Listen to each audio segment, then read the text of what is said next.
when it was finally confirmed that the military was back in charge after staging a coup d'etat. Tahrir Square, the scene of Egypt's revolution little over 2 years ago, erupted.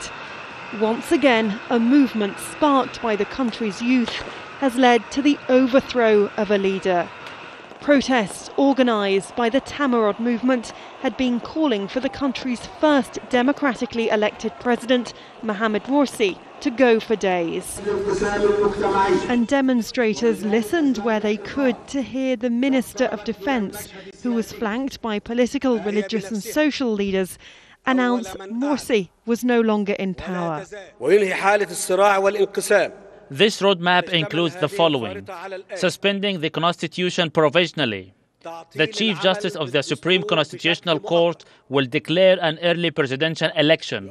The Chief Justice of the Supreme Constitutional Court will run the state's affairs in the interim period and until a new president is elected. But in Nasser City, where supporters of Mohammed Morsi had gathered in their thousands, there was anger and frustration. Many here, after hearing Morsi was out, swore an oath to protect their country.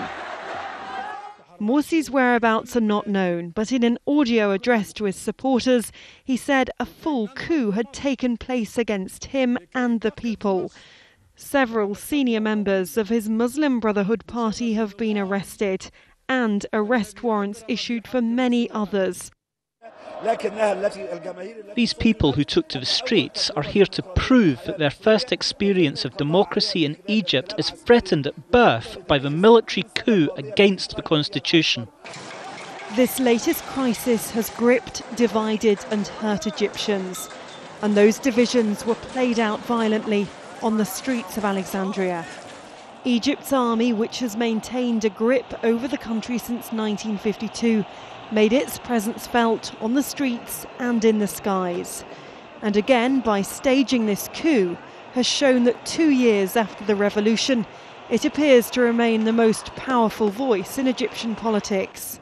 The head of Egypt's constitutional court will be sworn in on Thursday. He now needs to provide a plan to try to unite the people. Emma Hayward, Al Jazeera.